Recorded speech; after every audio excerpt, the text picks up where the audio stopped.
Chapitre 12. L'abolition des partis politiques existants. Art.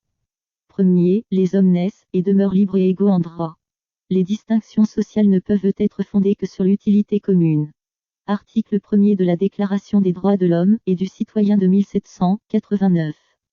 1. Introduction au 12e point de mon projet de société congolais. Aujourd'hui, les Congolais lambda qui s'élancent en politique, ou qui font du militantisme ou s'acharnent à créer des associations ne se reconnaissent pas, en tant que tels. Ils ignorent qu'ils ne s'élancent que parce qu'ils les manifestent, que les choses ne marchent plus. Cependant, ils ne reconnaissent pas que ce sont les mêmes qui ont permis que cela s'envenime.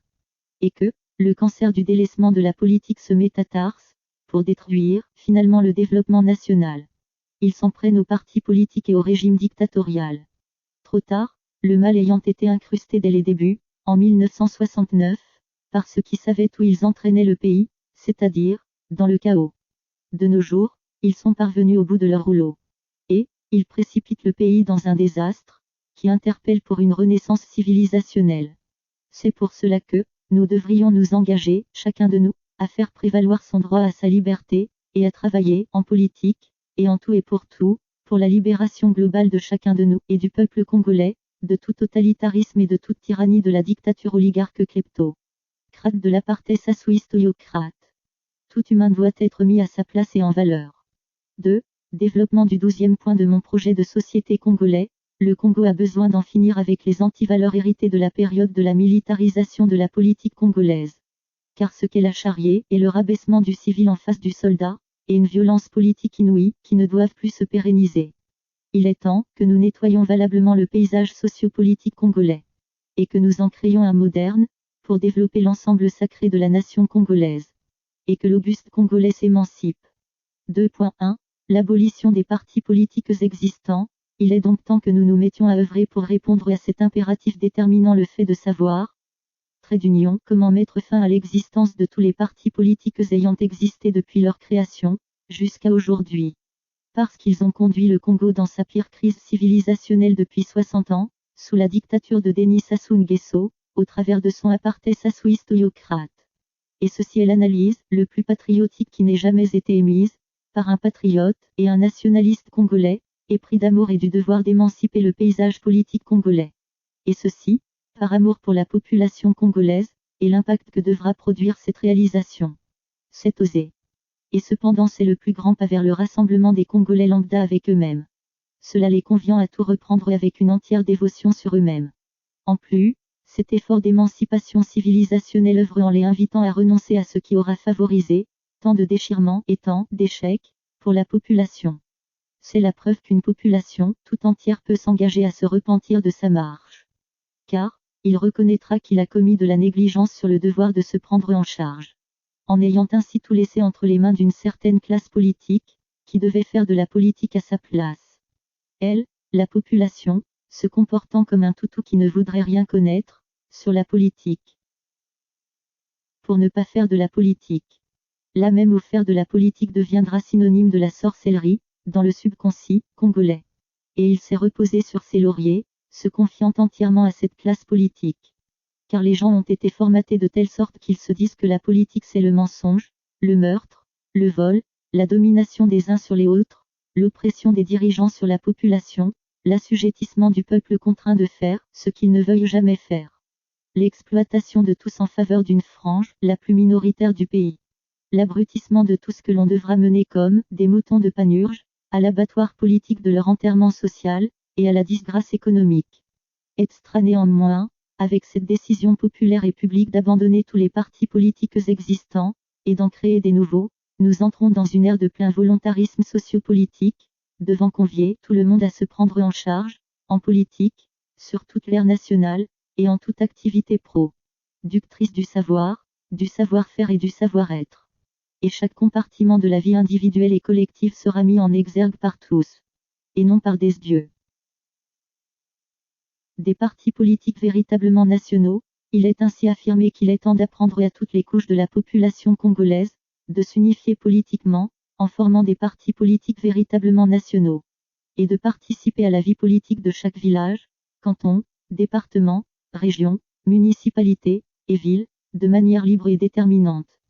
Ce qui convaincra cette portion juvénile nordiste cependant, je ne parle pas de tous les nordistes, mais de quelques, en minorité écrasante, qui se sucrent avec la dictature, égarés derrière le PCT et apparentés, en certifiant que leur soutien à la dictature, la tyrannie de l'oyocratie, trait d'union, qui attise, vainement alors, la division nord-sud du pays, alors qu'en réalité, elle n'existe pas, la grande majorité du peuple nordiste souffrant, comme le peuple sudiste de ce coronavirus 2019 de l'apartheid sassoïste oyocrate, trait d'union, pour des miettes que leur paie, ce clientélisme, n'a plus son droit d'être.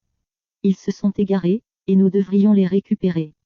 Tout comme aussi cette autre portion juvénile du Sud, cooptée par les potentats politiques p'tistes et apparentés, qui s'isolent avec ceux qui sont au pouvoir, pour s'enrichir, même maigrement avec le pouvoir dictatorial. C'est par le travail que l'on devra gagner son pain.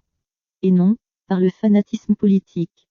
Car, comme leur boulimie du pouvoir gonfle toujours sempiternellement, nous voulons contrer cela, par et pour tout le pays, afin que tous les Congolais aient accès à la juste répartition de l'héritage national.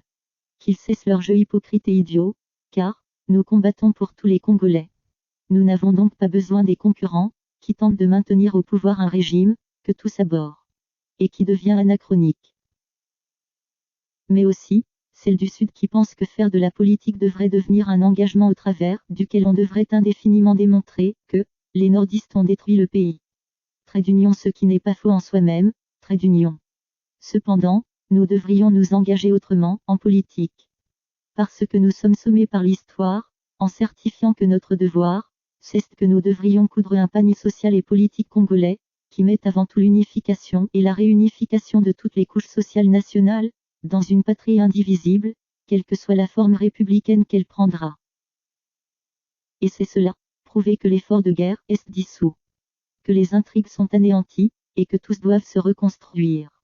2.2. Un observatoire de création des partis politiques, et, c'est ainsi que nous affirmons que tout ce qu'il y a d'important consiste à faire de telle sorte que, nous nous mettions, nous tous, unanimement, et par un consensus absolu, à mettre une équipe d'hommes et de femmes, qui devraient travailler pour déterminer comment créer un observatoire politique qui devra prendre en charge l'établissement des nouveaux partis politiques, qui devront être manifestés sous la connotation nationale, avec une représentativité nationale, défiant tout familiarisme, clanisme, ethnicisme, tribalisme, territorialisme, régionalisme, et se formant sur la base représentative de toute la nation congolaise.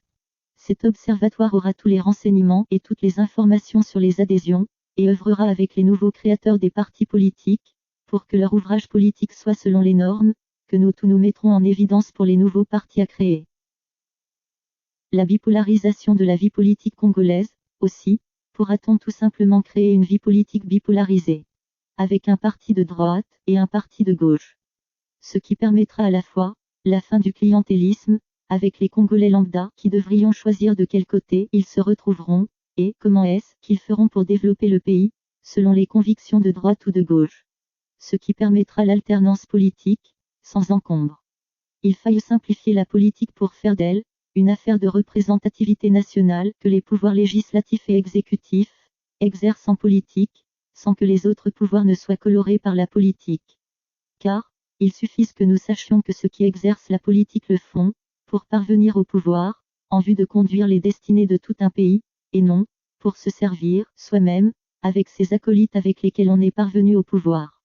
Et que cela ne produise plus l'enrichissement illicite et illégal, mais que cela creuse les méninges, et fasse vieillir, vu les efforts constants que l'on afflige au cerveau, et les gens ne se rueront plus en politique, comme il en fut le cas aux pharaons américains, pour la ruée vers l'or. La politique devra organiser et gérer et prévoir la cité. 2 février 1, la réalisation d'un conseil chinois chez nous, au Congo-Brazzaville. Quiconque ne le voit pas, et ne discerne pas l'exactitude de cette vérité, qui est déployée dans notre nation, est attesté comme étant, en effet, l'ignorant dont on parle dans cette anecdote. Il est important de savoir qu'il y a de cela quelques siècles, un sage chinois conseillait à son empereur ce qui suit. Si vous voulez détruire un pays, inutile de lui faire une guerre sanglante, qui pourrait durer des décennies et coûter cher en vie humaine. Il suffit de détruire son système d'éducation et d'y généraliser la corruption. Ensuite, il faut attendre 20 ans et vous aurez un pays constitué d'ignorants et dirigé par des voleurs. Il vous sera très facile de le vaincre. Savez-vous qu'à la base, Denis Sassou Nguesso est un enseignant? Vous le savez certainement. Avez-vous découvert qu'il a renforcé l'abrutissement du système éducatif congolais? Vous êtes en train de le comprendre. Peut-être que vous ne le discernez pas du tout. Cela n'est pas un problème. Cependant, je vais vous exposer de vos souvenirs de cet entretien téléphonique entre une ministre du gouvernement dictatorial de Denis Sassou Nguesso et un officier de la garde républicaine, entendez par là, les soldats de la garde présidentielle, véritablement compris au sang propre, dans la vidéo virale de l'entretien entre la ministre Doukaga et le colonel Obami Itu. Qu'est-ce que nous remarquons? Plusieurs choses exposant les antivaleurs qui priment actuellement dans ce pouvoir incompétent, à dessein. Savez-vous qu'elle a fait semblant d'enregistrer cette conversation? Elle voulait prendre la main dans le ça, en effet, l'officier de la garde républicaine ou de la garde présidentielle. Parce qu'elle a commencé à s'exprimer de manière mielleuse, et après avoir pensé qu'elle avait apprivoisé le colonel, elle lui a bondi dessus, comme le ferait une lionne sur sa proie affaiblie. Avez, trait d'union, vous remarquez cela? Cependant, elle exprime ce qu'est devenu la politique actuellement. Une guerre entre le pouvoir en place pour des banalités, qui n'ont rien à voir avec le devoir de la politique de mener à bien des politiques, qui œuvrent pour l'intérêt de chacun des individus congolais. Le pouvoir est devenu une question de se cramponner au pouvoir, tout en sachant que ceux qui sont aux affaires se fichent des Congolais et des Congolaises, sinon de leur propre intérêt à eux. Instruction sage sur l'existence politique actuelle, tout le monde a le droit au bonheur, cependant, existe-t-il un droit relationnel qui fasse que quelqu'un s'acharne à empêcher que quelqu'un d'autre ait droit au bonheur, individuel et communautaire et environnemental? Le bonheur est aussi vaste et infini que cet univers infini pour notre humanité, mais quiconque ne le voit que dans une des entités minimes, sur les près de 8 milliards d'êtres humains recensés sur cette terre, voit mal ce qu'est le bonheur, et il en a une vision et une vue étriquée. Le bonheur est vaste, parce que ce que doivent faire n'importe qui est de tout faire, pour se tailler aussi large que soit le spectre de son bonheur. Sauf, en voulant s'immiscer au centre d'intérêt du territoire du bonheur conquis et apprivoisé, par quiconque d'autre que lui. 3. Conclusion au 12e point de mon projet de société congolais, c'est une bonne chose, que les gens comprennent qu'ils doivent faire de la politique.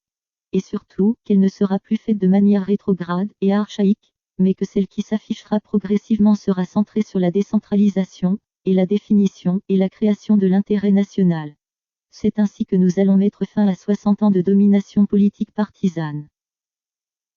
La mouvance présidentielle p'tiste et apparentée devra reconnaître que le fait que le PCT et apparenté s'étant empiffré des richesses nationales, pour faire fonctionner le parti et le régime au pouvoir, fait que nous ne puissions plus permettre que cette idéologie se maintienne au pays. La politique devra désormais émanciper tout et tous.